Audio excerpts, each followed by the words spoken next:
Hey everybody, it is almost 2017. This is Meredith Miller here from Inner Integration, and because it's almost the new year, I wanted to take a moment to connect with you all now to kind of recap the last year and where we've come from, and then look at and reflect on where we're headed.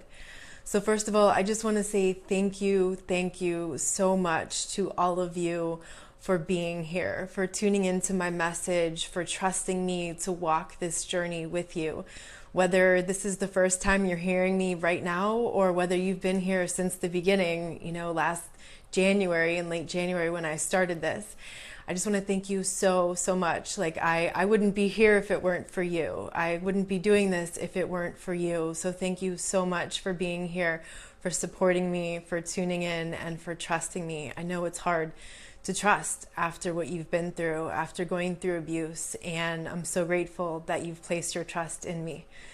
So I have so much gratitude to all of you. And, I just want to tell you that never give up, never ever give up. Like a year ago right now, I was staying in this shitty hotel room.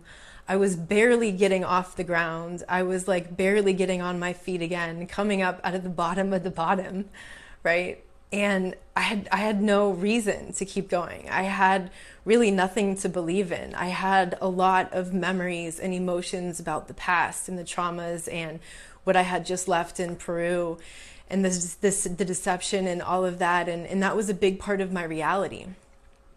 I didn't see this coming. I didn't foresee any of this. And it all started that one day that I hit record on my camera and just started talking and put that video out.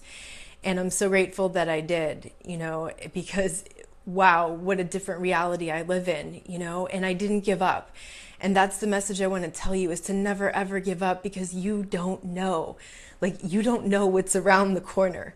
You have no idea what is around the corner. And sometimes we get into these life situations and we're like, there's no way out. There's no other solution. There's nothing else to do. I just want to give up, right? But you don't know what's on the other side of that. You don't know what you're missing out on. You don't know what the cost is of you not doing it. Like all the people that you could be helping. And if you help just one person, it's worth it. So never ever give up, and start with yourself, because that first person that you're going to help is yourself. So I want to invite you right now to reflect on 2016. Sometime before the end of this year, you might be working today, right now. Maybe you're still working tomorrow. But before the end of the year, really look back and reflect on 2016. Reflect on how far you've come. And really see that, really acknowledge your successes and celebrate those. It is so important, no matter how small each of those little successes, it's so important to celebrate them, because it builds momentum, and that momentum is like fuel that generates and propels you forward to keep going. It also builds your confidence, because it builds your competence. You look back and you realize you could do it.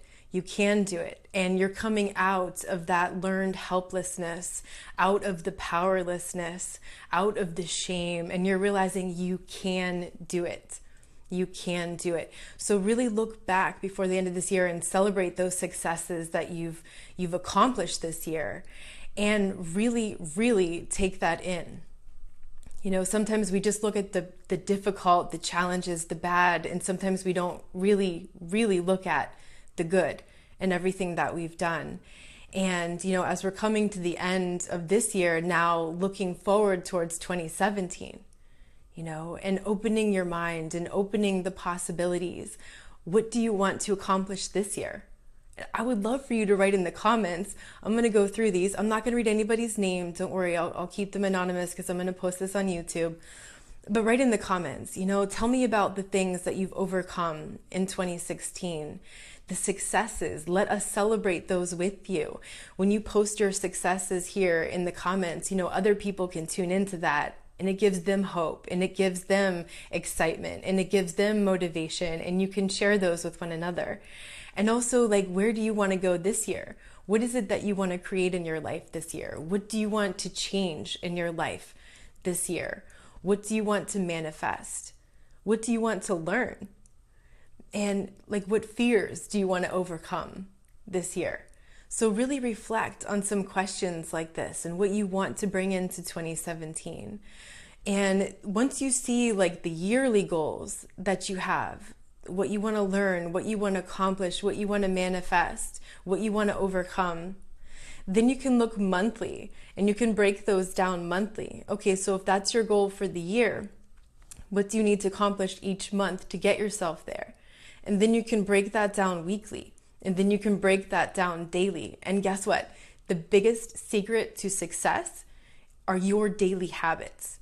What you do consistently on a daily basis is going to make your success or not. So even when we're talking about the work of overcoming the abuse, of healing from the abuse, the work that you do on a daily basis, what you are committed to on a daily basis, the consistent actions that you're taking are what are leading you into your successes or not.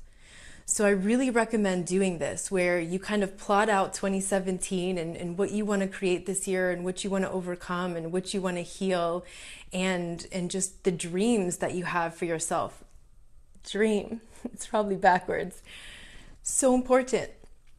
Break it down by the month, break it down by the week, break it down into daily habits that you need to do. That's where it takes place. We're all committed to something. That's the thing. Maybe we're committed to the past. Like a year ago right now, I was really committed to the past. Like all of my thoughts, my emotions, everything was invested in the past. There's so much investment in that. They deceived me, they this, they that, right? But I had to really turn that around and focus on myself, really commit to my self-care practice, really commit to making myself better, really commit to what my dreams were, to what my passions are, to what my purpose is. And the bigger that I grew that, the more I healed myself, the better my life is, the more I was able to keep going and keep achieving, right? So what are you committed to on a daily basis? Make that your gong fu. Gong fu in Chinese means like skill, work, effort over time. There's a TV series called Marco Polo. I don't know if you guys have seen it. There's this awesome Chinese martial arts teacher he's in charge of training Marco Polo. And, Marco's kind of young and naive when he first meets him. And the teacher is telling him about Gong Fu. And he says, the guy sweeping the floor has Gong Fu. The calligrapher has Gong Fu. The painter has Gong Fu. And he turns to Marco Polo and he's like, "In you Latin, have not Gong Fu." And so he's trying to teach him this process, like the dedication and the commitment to your art, whatever that art form is, whatever that is, your dedication, your commitment over time, that's what creates the biggest difference in your life. It's not just that time heals. Time helps. Time creates like a distance from whatever happened, from the traumas, from the pain, from the abuse. But nothing really changes in your life if you don't take action. So you need to take action. You need to do the work over time, right? That's what creates this massive shift in your life. So I just want to read through here and see what some of you guys are writing. By the way, really sorry. This is like so close up and it's moving around. I just broke my attachment to the tripod. I'm going to get a new one.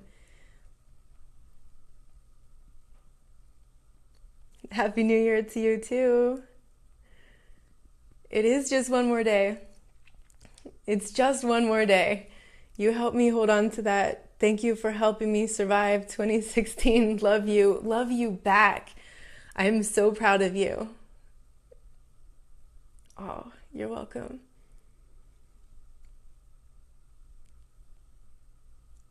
Oh, thank you so much, guys. I'm not going to read all these. I am reading them, but I'm not going to read them out loud. So someone says, "Thank you so much for your help from Germany. I finally got my life back. Your work helped me a lot.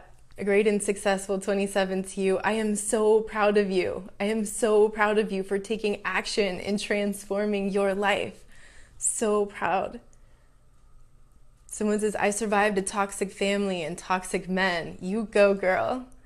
You go. Someone says, "It's so right what you're saying. I get stuck. I don't see the good things I have achieved this year because I am so deep in the sorrow and the pain that a bad person brought to my life. Right? That's when we can get stuck, right? When we're focused on the past and we're committed to the past. We got our mind on the past. We got our emotions invested into the past. And then we can't see anything different. It's like we get trapped in that reality paradigm, right? That perception is our reality paradigm. So when that shifts, when our perception shifts, from there's no way out to, okay, there are possibilities. In fact, there are infinite possibilities in this universe.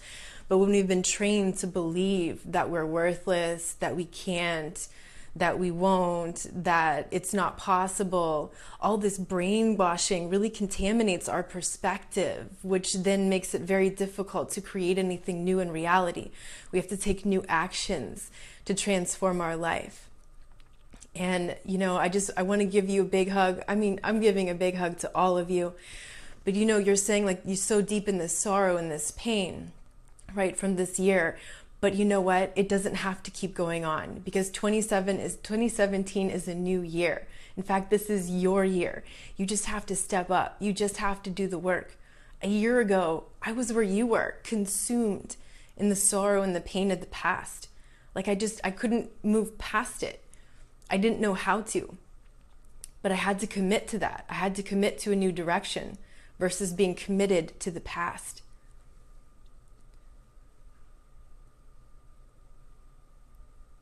Someone says, I'm trying to do this, but it's hard. As I care for disabled elderly parents, I believe someone in my extended family is toxic too. I have gone no contact after being affected. Thank you for your help.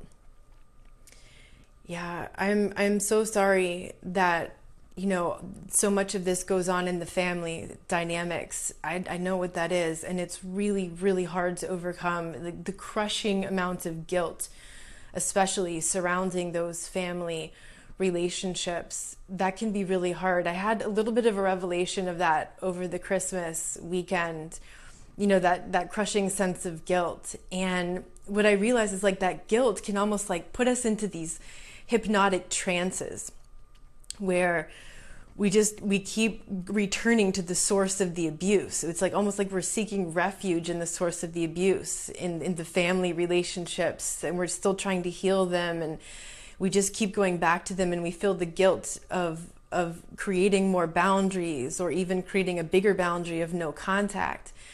It's really complicated sometimes because that guilt is so heavy, and oftentimes that guilt is like a false guilt. It's not real.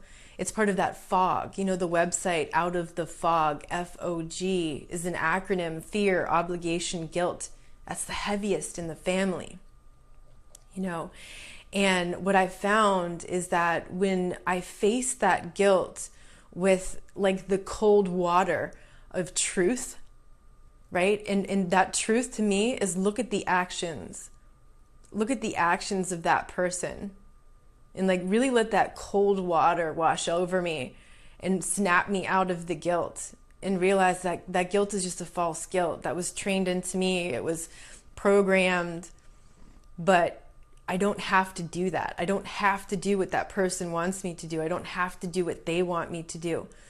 So if you're finding that you're in this really tough situation with guilt and you're just feeling kind of crushed by that sense of guilt, take a bucket of cold water of truth and let that wash over you and really look at that person's actions and ask yourself, looking at those actions, do you really feel guilty?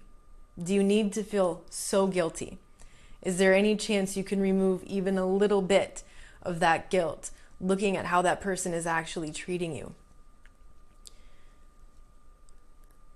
Someone says, thank you for all you do. I am a survivor of domestic abuse. I am finally starting to choose me.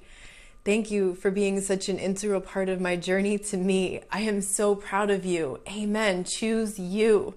Last week when I did that video on the holidays and narcissists, I said, if you have to pick between you and someone else, pick you.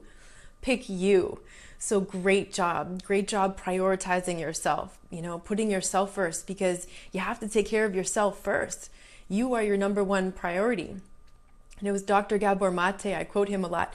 he talks about people pleasing, and he talks about how that chronic compulsive need that people have to put others' needs before their own leads to a dramatically increased risk of chronic illness. For me, that was a huge wake-up call. It was just like a sobering reality hearing a medical doctor say that. And that really is, I think, one of the biggest hurdles for people who identify as codependents, because we're always putting someone else's needs first.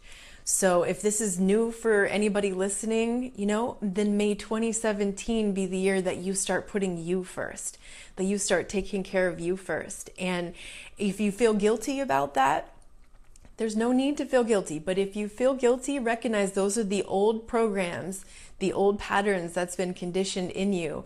And the way I find is helpful to reframe that is to look at it as self-responsibility. Like it's actually your responsibility to take care of you. It's no one else's responsibility, really. It's your responsibility. So when I look at that as self-responsibility, then I don't feel nearly the amount of guilt when I put myself first. That was really helpful for me. I'm really proud of you. Someone else says, how do I lift my self-esteem? Being bullied at work. I need this job. I'm 59. It's hard to find work. You have been so encouraging. I'm really sorry that you're dealing with this at work. I've been in those situations. It's really traumatizing, especially when it's multiple people and then it becomes like a mobbing situation. It is horrible to be in that situation. And I understand what it's like to not be able to find a new job, to be looking and not finding, or it's just not coming around. So sometimes when we're in those situations and we can't escape yet, it's because we have to learn something still, and sometimes it's like if we jump immediately without figuring out what that is that we need to learn, we end up getting ourselves immediately in another very similar situation, different faces, but basically the same situation, where we're feeling the same way, we're being bullied in a similar way because we actually haven't resolved what's inside. So maybe for you, the work right now is on boundaries. And as you increase your boundaries, as you create more healthy boundaries, and you start trusting yourself and respecting yourself, that you can protect yourself, and respecting yourself that you're going to set the boundary, and when you set that limit, you're not going to allow someone to keep imposing themselves, because you know how toxic people do. You set the boundary and they keep trying to get through. They either come directly at it and violate it right straight away, or they take the roundabout way with guilt tripping or shaming, all of these techniques that they might use to get you to go back on your boundary.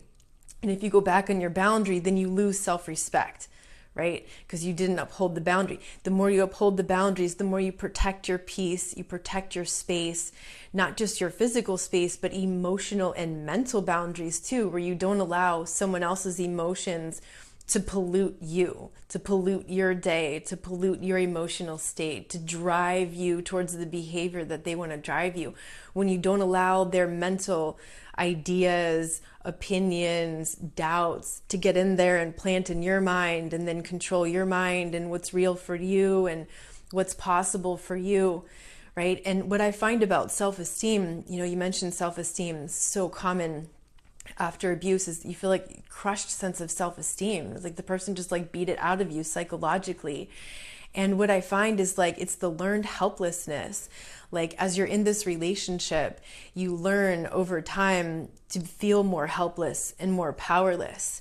And you feel like everything that you do doesn't affect reality as you want it to. You feel like you're unsuccessful, you don't have power, you can't create what you want in life.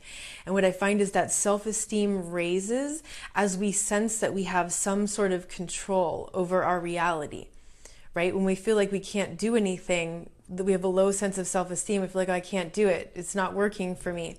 But as soon as it starts to work for us, self-esteem raises. Right? So it's really important to shift out of that state of powerlessness and into the state of empowerment. I can. All those messages of you can't do it, you're not good enough. I can do it. I know I can do it. I am doing it. And just keep rebuilding that, and your self-esteem will grow, and you will see how as you interact with reality and you receive more positive feedback from reality. Because I was just talking to one of my clients about this yesterday. Nassim Haramein, he's a physicist, amazing. He's got a lot of stuff on Facebook and YouTube. But, he says reality, life is like a co-creation. You are creating reality, and reality is creating you. And I think in there, in between there, is where self-esteem takes place. So that's where I look, why isn't it working for me? What can I shift?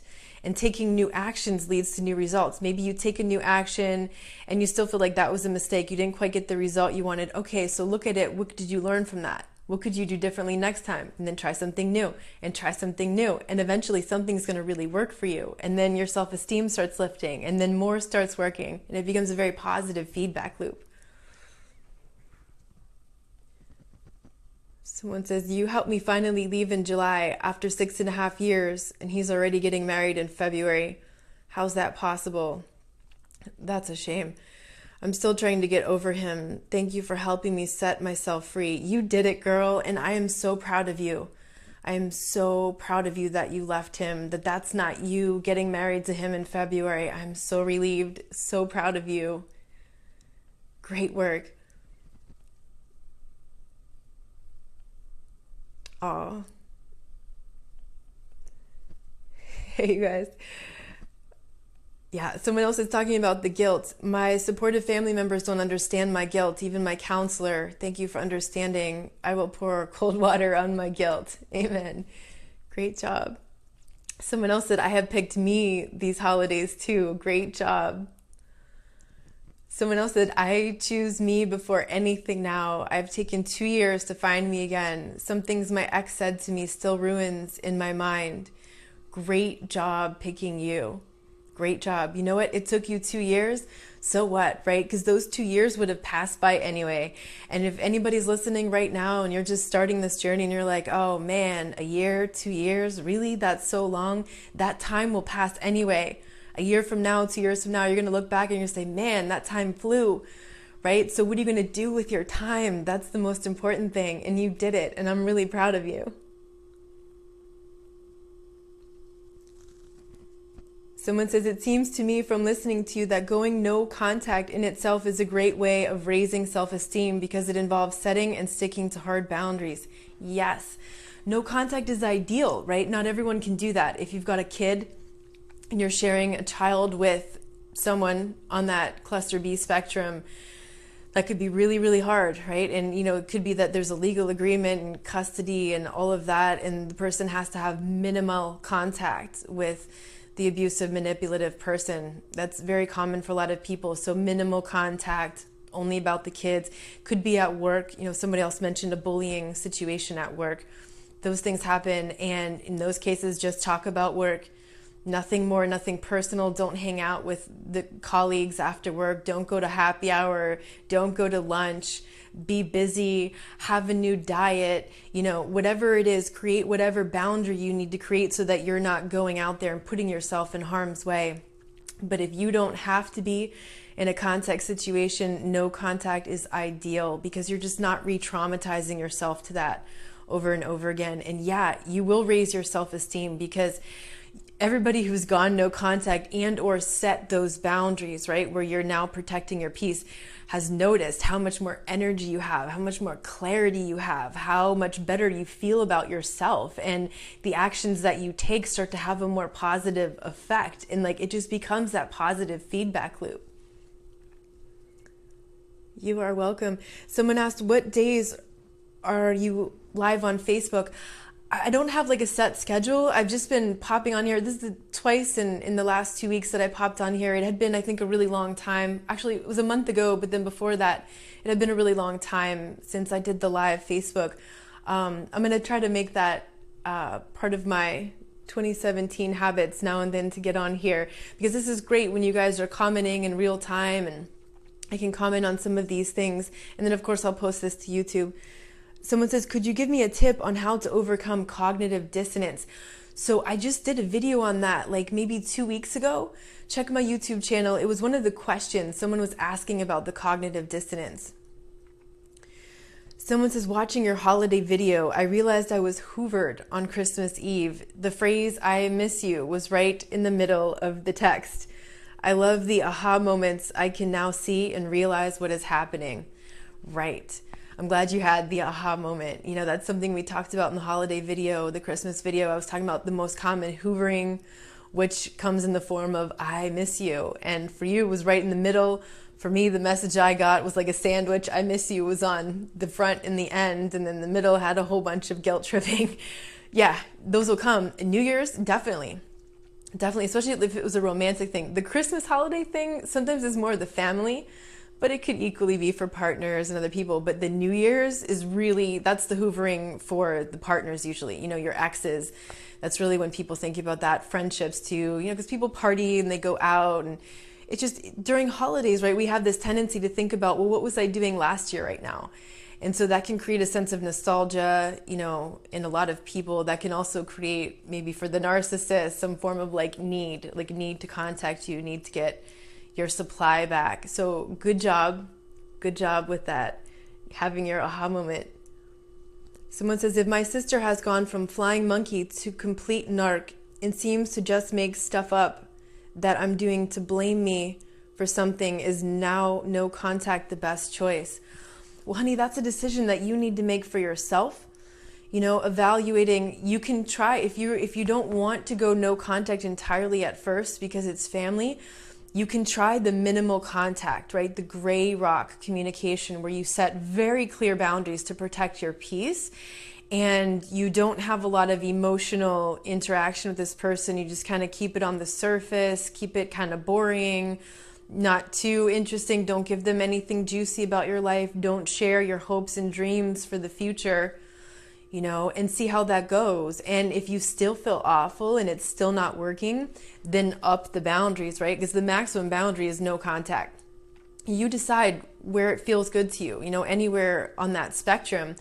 Maybe you decide that you can have an email relationship now and then, or a phone call now and then, and maybe that works for you. Maybe it doesn't, but you and only you know that based on how you feel.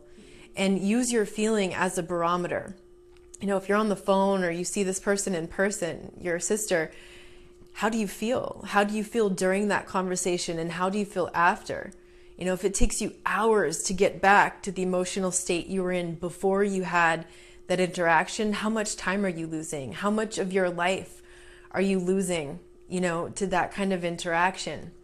These are questions you want to ask yourself, and you make that decision for yourself, what feels right for you. I'm sorry about that.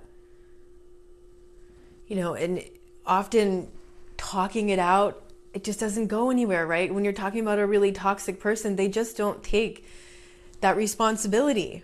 And it's so unnerving because you can't resolve anything unless you give in and take the responsibility for something that's not yours, or you get into some big argument and then you end up acting like them. I just heard a great quote. I think it was in the TV series Revenge. It's about a bunch of narcs in the Hamptons. There's a few good, genuine people, but it's mostly a bunch of sociopaths and narcissists. And there's this one teacher. I haven't seen a lot of it. I don't really know his relationship with the main character, but he says to her, you know, when you're entering the viper's nest, be careful, because if you want to survive, you'll have to become a viper too.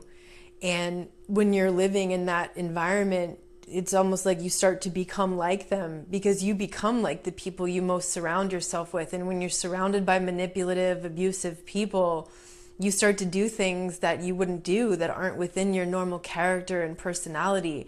And then you feel a lot of guilt and regret afterwards, you know, because you stepped out of your own integrity because things got crazy.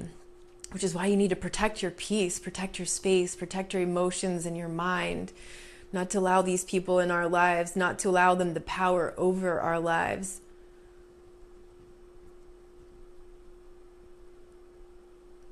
Someone says, in my experience, gray rock leads to no contact because the psychopath gets bored. That's great. Yeah, sometimes it works. Sometimes it works like that. They discard you, right? That's when it's like awesome. They check out. They don't keep coming back. You know, they get bored. They have to go get thrills off of someone else. They need that dopamine rush, you know, from the thrill that they get. So yeah, that can definitely happen. Not always. Sometimes the person keeps coming and coming, but when you really go no contact with a psychopath and you totally starve them of your energy and your contact, they will move on. Like they have to. It's a matter of life or death for them. Someone says, I find it hard to let go. It's like I still expect the miracle call to say, yes, you were right, and it was my childhood trauma that caused me to wrongly insult you, accuse you, verbally abuse you, etc., etc. And I see, but I guess that doesn't register, does it? I'm in numb, lost mode just now. So yeah, that's the part where, you know, it's like we're bargaining. It was probably the bargaining stage of the grieving where, but maybe they'll say this and please just, you know, come and tell me the right words and then I can forgive you. And sometimes they do say those words, and that's the dangerous thing, because those words can confuse you. But often they're very empty, you know, and that's what you want to watch out for. So, you know, we all come to that acceptance. Acceptance is the end. Acceptance is the last stage of the grieving process. And we all come to that when we're ready. And there's no magic prescription. You know, even when you want to help someone who's in it, there's no magic prescription to get them out. It's a spontaneous moment, a spontaneous, oh my God moment, or what the fuck moment, or aha moment that a person has, where they suddenly see the truth, and they see that truth so clearly that it shatters fully the illusion and the hope, and they're ready to move forward. So be patient with yourself if you're not there yet. It's okay. It's okay. Keep confronting the truth. Keep looking at the truth. You know, really look at the actions that that person has taken, and just really keep looking at that. A lot of times people recommend keeping a journal, like a separate notebook or paper where you write down all of the abusive, manipulative things they did, and you can go there when you need the reality check. It can be really, really helpful. Okay, I'm going to read a few more of these, then I'll sign off. Someone says, someone really close to me has stonewalled me after she changed plans she made for my birthday. She knew I was upset. It's like the past 2.5 years of our relationship has been a lie. She's now trying to drive a wedge between me and my son. He is defending her. I protected myself by not giving him my energy. I used tips from your Toxic Holidays video. I am hurt and sad, but I refuse to let them hurt me. They are twisting things around to make it my fault. I'm so sorry. You're in the middle of that smearing thing too, the wedge, and then, you know, driving the triangulation, driving the person to the other side, then he's defending her. I'm so sorry. I'm so sorry. Really have to set new boundaries. I can't imagine how hard that must be with your own child, you know, and how painful that must be. But if you want to protect yourself, you'll need to have new boundaries so that you don't allow that. But that's great that you have this resolve. You know, you recognize and honor the feelings you have. You're hurt and you're sad, and you refuse to let them hurt you, you know, because you recognize they're twisting things around and it's not your fault. Someone says he finally stopped hoovering me. I think his pastor knows, and it was a smackdown. That could be. I've never been so shattered as this experience. Yeah, these experiences can be utterly shattering to the soul. And anybody who's been through this understands that. You know, all of you understand that. And the good news is that you can reintegrate yourself. You know, and in shamanism, we look at it as like a shattering of the soul, shattering of the energy of a person. When you go through traumatic events, parts of you split off because it's so traumatic.